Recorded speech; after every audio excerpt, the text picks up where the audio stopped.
School ठीक करो हे जे अभियान किंवा हे जे आंदोलन अभिजित दिपके आणि त्यांच्या CJP पार्टीने सुरू केलेलं आहे, या आंदोलनावरती प्रचंड मोठ्या शंका उपस्थित केल्या जात आहेत आणि त्याला विरोध देखील केला जातो आहे। हे जे आंदोलन आहे हे आंदोलन थोडंसं संविधानाच्या पातळीवरती समजून घेणं गरजेचं आहे।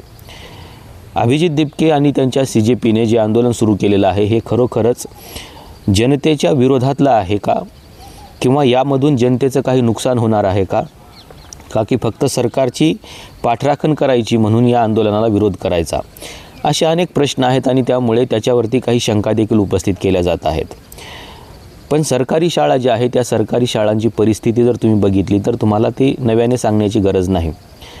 पण भारताचं संविधान आर्टिकल 21A मध्ये काय सांगतं हे बघून आपण आर्टिकल 14चाही विचार केला पाहिजे। भारताच्या संविधानाच्या आर्टिकल 21A मध्ये अशी तरतूद करण्यात आलेली आहे की 6 ते 14 वयोगटातील जी मुलं आहेत यांना जे प्राथमिक शिक्षण आहे हे प्राथमिक शिक्षण हक्काचं, सक्तीचं आणि मोफत असलं पाहिजे, याची तरतूद भारतीय संविधानानं करून दिलेली आहे।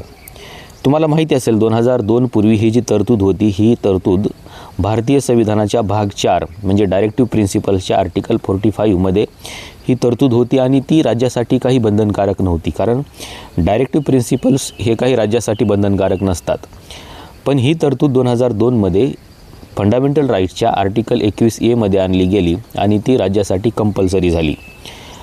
पण एका बाजूला ही तरतूद किंवा प्रायमरी एज्युकेशन ही राज्यासाठी कंपल्सरी जरी केलेलं असलं तरी यावरती प्रचंड मोठ्या पळवाटा काढल्या गेल्या आणि मग इथून खऱ्या अर्थानं शाळेचं प्रायव्हेटायझेशन सुरू झालं।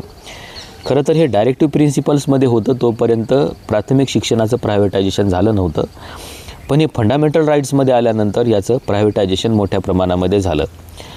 आणि आपल्याला माहिती आहे की इंग्रजी शाळा इथे मोठ्या प्रमाणामध्ये उभ्या राहिल्या, पण या इंग्रजी शाळा ज्यावेळेस उभ्या राहिल्या त्यावेळेस या देशामध्ये आर्टिकल 14चंही उल्लंघन झालं, हे आपण विसरता कामा नये। आता तुम्ही म्हणाल की आर्टिकल 21A मध्ये तर सांगितलेलं आहे की इथे राज्य सरकारनं 6 ते 14 वयोगटातील मुलांना शिक्षण हे हक्काचं, सक्तीचं आणि मोफत दिलं पाहिजे, मग इंग्रजी शाळा फीस कशाच्या आधारावरती घेतात, हाच प्रश्न आपण राज्य सरकारला विचारणं गरजेचं आहे। पण हा प्रश्न इतके दिवस कोणी विचारलाच नाही। अनेक सुशिक्षित लोकांनी देखील आपली मुलं 1-1 लाख रुपये फीस भरून प्रायव्हेट शाळेमध्ये टाकली, पण त्यांनी कधीही भारतीय राज्यघटनेच्या आर्टिकल 21A चा अर्थ काढून बघितला नाही की नेमकं याचा अर्थ काय होतो आणि प्रायव्हेट स्कूल जे आहे ते आपल्याकडून फीस का घेतात। मग हे फंडामेंटल राईट्सचं व्हायोलेशन नाही का? आणि जर फंडामेंटल राईट्सचं व्हायोलेशन असेल तर अभिजित दिपकेचं आंदोलनावर शंका का उपस्थित करताय? तो खऱ्या अर्थानं या देशाच्या जनतेच्या फंडामेंटल राईट्ससाठी लढतोय, ही गोष्ट लक्षात घ्या। आणि ही जर गोष्ट लक्षात येत नसेल तर आपल्याला या लोकशाहीमध्ये राहून काही अर्थच नाही। आपण लोकशाही शासन व्यवस्था कशासाठी स्वीकारली, संविधान कशासाठी स्वीकारलं, याला काहीही अर्थ उरत नाही। कारण तुम्ही जर हे आंदोलन समजून नाही घेतलं आणि तुम्हाला जर तुमचे फंडामेंटल राईट्स माहीत नसतील, ज्या फंडामेंटल राईट्ससाठी अभिजित दिपके लढतो आहे, तर ह्या जर गोष्टी आपल्याला माहिती नसतील तर याला काही अर्थ नाही आहे। आता दुसरी गोष्ट मी तुम्हाला म्हणालो की इथे हे जे व्हायोलेशन आहे हे आर्टिकल 14चं व्हायोलेशन आहे, जिथं आपण समतेचा स्वीकार केलेला आहे। आता समतेचा स्वीकार करत असताना कशा पद्धतीनं व्हायोलेशन होतं, तर एका बाजूला जिल्हा परिषद शाळाची खालावलेली परिस्थिती, कुठल्या तरी गोठ्यामध्ये बसून शिक्षण घेत असलेली मुलं, आणि दुसऱ्या बाजूला हायफाय स्कूल उभ्या राहिल्यात, इंटरनॅशनल स्कूल उभ्या राहिल्यात, CBSEच्या मॉडेल उभे राहिलेत आणि त्या शाळेमध्ये शिक्षण घेणारे विद्यार्थी। या दोघांपैकी जर आपण तुलना करून बघितली तर आपल्याला असं दिसेल की हे दोन्ही जे आहेत या दोन्हीमध्ये प्रचंड मोठी विषमता, शैक्षणिक विषमता सध्या निर्माण होत चाललेली आहे। त्याच्यामुळं हे आर्टिकल 14चंही उल्लंघन आहे। आणि ह्या सगळ्या उल्लंघनाच्या बाबतीमध्ये जो लढा आहे तो खरं तर सुप्रीम कोर्टाने या सगळ्यांच्या नोटीस करून सुप्रीम कोर्टाने त्याच्यावरती निर्देश देणं अपेक्षित होतं की अशा प्रकारची शैक्षणिक विषमता तुम्हाला भारतात निर्माण करता येणार नाही। जर करायचीच असेल तुम्हाला इंग्रजी शाळांना असे परमिशन द्यायच्याच असतील तर त्या शाळाच्या लेवलच्या जिल्हा परिषद शाळा देखील सरकारला उभ्या कराव्या लागतील, कारण इक्वॅलिटी एज्युकेशनमध्ये असणं खूप गरजेचं आहे। जर इक्वॅलिटी नसेल तर भारतामध्ये आपण ज्या इक्वॅलिटीसाठी भारतीय संविधान स्वीकारलेलं आहे त्याचं हे पूर्ण व्हायोलेशन आहे आणि भविष्यामध्ये याच्या अनुषंगाने प्रचंड मोठे प्रश्न निर्माण होऊ शकतात।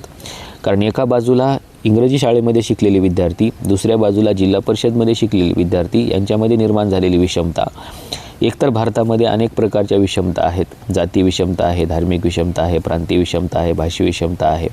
आणि पुन्हा जर याच शिक्षणाच्या माध्यमातून आपण समता प्रस्थापित नाही केली, इथे जर आपण विषमता पेरत गेलो तर काय होईल? आणि म्हणूनच स्कूल ठीक करो हे जे अभियान आहे, हे अभियान दुसरं तिसरं काही नाही, तर हे आर्टिकल 21चं प्रोटेक्शन आहे, 21A प्रोटेक्शन आहे, आर्टिकल 14चं प्रोटेक्शन आहे, ज्या दोन्ही गोष्टी या आपल्या फंडामेंटल राईट्समध्ये येतात. पण ह्याच गोष्टी जर लोकांना समजत नसेल तर आपल्याला याच्यापासून जागृत व्हावं लागेल की भारतीय लोकांना भारतीय संविधानाच्या बाबतीमध्ये आणि आपल्या मूलभूत अधिकाराच्या बाबतीमध्येच कुठलीही जाणीव आणि जागृती नाही. त्याच्यामुळं भविष्यामध्ये या लोकांना संविधान शिकवणं खूप गरजेचं आहे. त्याच्यामुळं कदाचित अभिजित दिपकेला पुढचं जे आंदोलन आहे ते संविधान पढो आंदोलन सुरू करावं लागेल. कारण लोकांना जर त्यांचे फंडामेंटल राईट्सच माहीत नसतील, आपल्या मुलांचं भविष्यच माहीत नसेल आणि ते जर फक्त या सगळ्या गोष्टीमध्ये जर म्हणजे जातीय राजकारण, धार्मिक राजकारण याच्यामध्ये जर गुंतून पडत असतील तर त्यांच्या मुलांच्या फंडामेंटल राईट्सला प्रोटेक्शन करायला कोणीही येणार नाही. खरं तर ही जबाबदारी सरकारची आहे की सरकारने तुमच्या माझ्या मुलांच्या फंडामेंटल राईट्सचं प्रोटेक्शन केलं पाहिजे. पण सरकार याच्यापासून हात वर करते, म्हणून आपल्याला आंदोलनाच्या माध्यमातून या फंडामेंटल राईट्सला प्रोटेक्ट करावं लागतं आहे. आणि तेच काम अभिजित दिपके आणि त्यांची जी CJP टीम आहे ते करत आहेत. खरं तर ह्या तरुण पोरांचं आपण सगळ्यांनी कौतुक केलं पाहिजे की ते आपल्या मुलांच्या भविष्यासाठी लढत आहेत.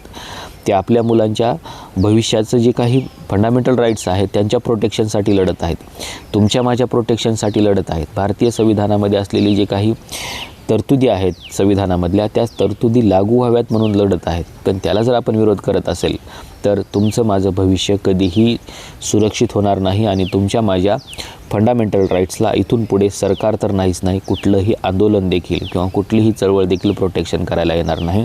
त्याच्यामुळं आपण ज्या प्रचंड मेहनतीने 2500 वर्षानंतर जे फंडामेंटल राईट्स आपल्याला मिळवलेले आहेत, मग ते कुठल्याही जाती धर्माचे असोत, या सगळ्या फंडामेंटल राईट्सचं प्रोटेक्शन करणं तुमची माझी जबाबदारी आहे.